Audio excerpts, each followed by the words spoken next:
Today's video is about a project that I've been working on for about 3 hours per week for the last 6 months or so.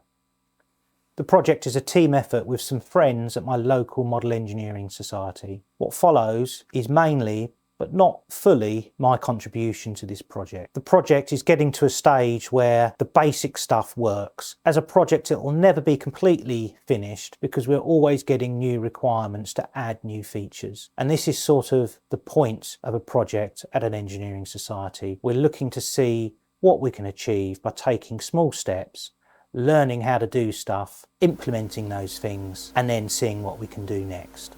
And this is pretty much my approach to woodwork in any case. And today I'm going to take you through what we've already achieved whilst making another element to this project. When I set out the design for this piece, there's a few things that I did which were good choices. So I cut these letters out in the positions that I wanted the letters to be stuck, so that I could use the waste pieces as templates so that I get the letters in the right place when I glue them down. I also cut out double the number of letters that I needed because I thought that I might lose some or some might get damaged, and I was right to do that because I only found one of the I's. Therefore I've got all the letters I need to make the project. The other thing I did is I made larger full stops because I was worried that the full stops that came with the font might have been a little bit too small. And I think they are going to be too small to glue and stay in place, whereas these larger ones I think will stay in place nicely and they don't look too out of place.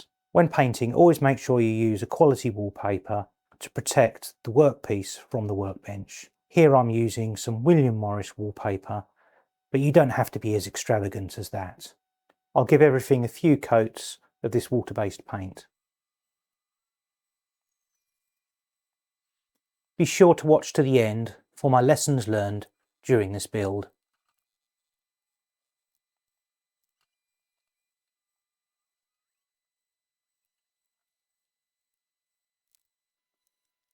The small letters I've double-sided taped onto a piece of scrap just so they don't move around and it's a bit easier to paint them.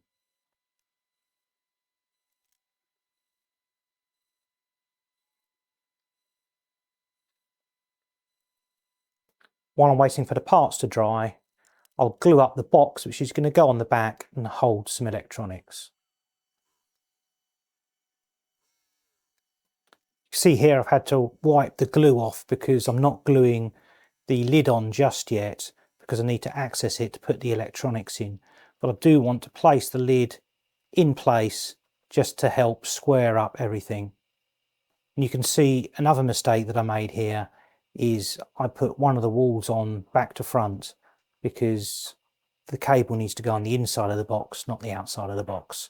That was just a silly mistake. I correct that and then I clamp it all together using some elastic bands.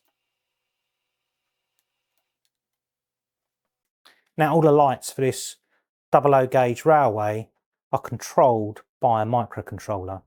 There are a lot more light than there are digital outputs on the microcontroller, so we're using some I/O extend modules so that we can control every light individually. Overall, we've got enough I/O modules for 24 LEDs. The microcontroller runs a time model that's to the same scale as the railway. Therefore, it can simulate nighttime, dawn, daytime, dusk, bedtime, and then nighttime again. Just like in real life, the building lights come on all around dusk, but all at slightly different times and in different orders each day. The clubhouse lights only light up on the days where the club actually meets. And the platform lights come on and off in a sequence that you'd expect if the station master was turning those lights on and off. It's not all fully wired up yet, and there are a few little bugs in how the wiring has been done that will need correcting. There's a control panel that shows you what's going on an LCD display, and a knob that allows you to fast forward from nighttime to daytime to evening, so that you can set the lights to a particular mode should you want to. What I'm making today is a sign that will mimic some of the information that's on the LCD display, so that you don't have to be looking at the LCD display to see what's going on and what time is being simulated by the model. The sign is naturally the same shape that you get on old historic railway lines. I'm not sure how it's going to work or look with the LED matrix in it, but we'll see once it's finished. So let me explain what's going on here. I've got two microcontrollers. One microcontroller is just simulating the microcontroller that controls all of the lights on the 00 railway. And then the other microcontroller is the microcontroller that controls this LED matrix. And there's wires connecting between them using something called the serial peripheral interface, and the master microcontroller tells the other microcontroller when to display a message. So when you see a message displaying across the screen, it's because the master microcontroller has said display that message. I apply the glue using a small artist brush. This seems to work pretty well. I've always used a spatula in the past, but I think I'll use this sort of brush again for small work. Now you might notice that the white frame doesn't seem to be perfectly symmetrical. I thought that's how I'd built it, but it seems to fit better one way than the other. So I'll have to go back to my design and just see why it's not symmetrical. I'll hold this down with a couple of weights. Woodwork is very much a waiting game, waiting for paint to dry, waiting for finishes to dry, waiting for glue to dry.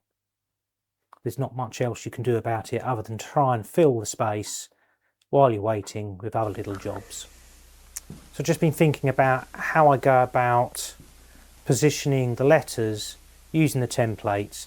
I don't want the template itself to get stuck in place, so you can see that what I've done is I've glued on some little handles that will help me get the template out once the glued pieces have stuck, and I've also put a little bit of felt on the face of the template so that it's raised off of the surface, so that any glue squeeze out that there might be doesn't affect the template, and the template itself doesn't get glued in place.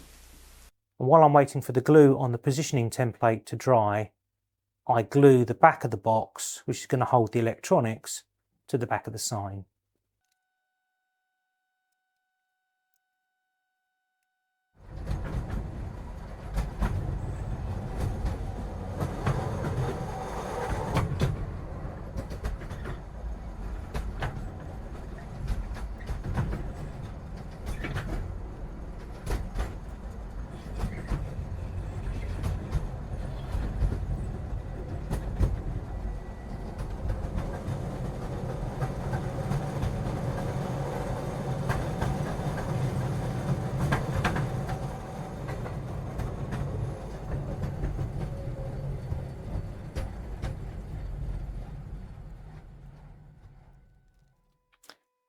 With a spacer under the display, I hot glue it in place. So this build has gone really well, but there's always some things you can learn.